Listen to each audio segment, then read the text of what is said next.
എല്ലാവർക്കും നമസ്കാരം. സായി കേരള അപ്ഡേറ്റ്സിലേക്ക് എല്ലാവർക്കും സ്വാഗതം. ഇന്ന് ഞാൻ ഈ വീഡിയോയിലൂടെ പ്രേക്ഷകരുമായി പങ്കുവയ്ക്കാൻ ഉദ്ദേശിക്കുന്നത് മോഹൻലാൽ പൃഥ്വിരാജ് സിനിമയായ എമ്പുരാന്റെ ബോക്സ് ഓഫീസ് കളക്ഷൻ ഡീറ്റെയിൽസ് ആണ്. എമ്പുരാന്റെ 8ാം ദിവസമായ ഇന്ന് പ്രീസെയിൽ കളക്ഷനിലൂടെ മാത്രം നേടിയിരിക്കുന്നത് 3 കോടി രൂപയ്ക്ക് മുകളിലാണ്. കേരളത്തിൽ നിന്ന് മാത്രം ഇതുവരെ 70 കോടിയാണ് എമ്പുരാൻ നേടിയിരിക്കുന്നത്. 7ാം ദിവസമായ ഇന്നലെ കേരളത്തിൽ നിന്ന് മാത്രം നേടിയത് 5.5 കോടി രൂപയ്ക്ക് മുകളിൽ കളക്ഷനായിരുന്നു. ഇന്ന് പ്രതീക്ഷിക്കുന്നത് 5 കോടി രൂപയാണ്. ഈ സിനിമ ഇൻഡസ്ട്രി ഹിറ്റാകുവാൻ വേണ്ടത് 90 കോടി രൂപ കളക്ഷനാണ്. അതിലേക്കുള്ള അകലം വെറും 20 കോടി മാത്രമാണ്.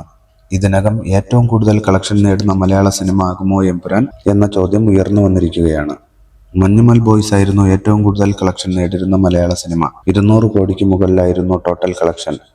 എന്നാൽ ഈ സിനിമയുടെ പേരിൽ ചില വിവാദങ്ങൾ ഉണ്ടാവുകയും തുടർന്ന് നടന്ന പരിശോധനയിൽ 140 കോടി രൂപ മാത്രമാണ് മഞ്ഞുമൽ ബോയ്സിന്റെ കളക്ഷൻ എന്ന് കണ്ടെത്തുകയും ചെയ്തിരുന്നു. എന്തായാലും GCC രാജ്യങ്ങളിൽ നിന്ന് ആദ്യ ദിവസം ഏറ്റവും കൂടുതൽ കളക്ഷൻ നേടുന്ന മലയാള സിനിമ എന്ന റെക്കോർഡ് എമ്പുരാനാണ്. 20 കോടിക്ക് മുകളിലായിരുന്നു കളക്ഷൻ. 7 ദിവസങ്ങൾ കൊണ്ട് തമിഴ് വേർഷനിൽ നിന്നും എമ്പുരാൻ നേടിയിരിക്കുന്നത് 3 കോടി 55 ലക്ഷം രൂപയും, തെലുങ്ക് വേർഷനിൽ നിന്ന് 3 കോടി 26 ലക്ഷം രൂപയും, ഹിന്ദി വേർഷനിൽ നിന്ന് 2 കോടി 36 ലക്ഷം രൂപയും, കന്നഡ വേർഷനിൽ നിന്ന് 61 ലക്ഷം രൂപയുമാണ്. വിദേശ രാജ്യങ്ങളിൽ നിന്ന് $15 മില്യൺ മുകളിൽ കളക്ഷൻ നേടുന്ന ആദ്യ മലയാള സിനിമ എന്ന റെക്കോർഡും എമ്പുരാനാണ്. എമ്പുരാന്റെ 8ാം ദിവസമായ ഇന്നത്തെ കംപ്ലീറ്റ് ട്രാക്കിംഗ് റിപ്പോർട്ട് പുറത്തു വന്നിട്ടില്ല. ആ റിപ്പോർട്ടിനായി നമുക്ക് കാത്തിരിക്കാം. ദയവായി ഈ ചാനൽ സബ്സ്ക്രൈബ് ചെയ്യുന്നത് പരിഗണിക്കുക.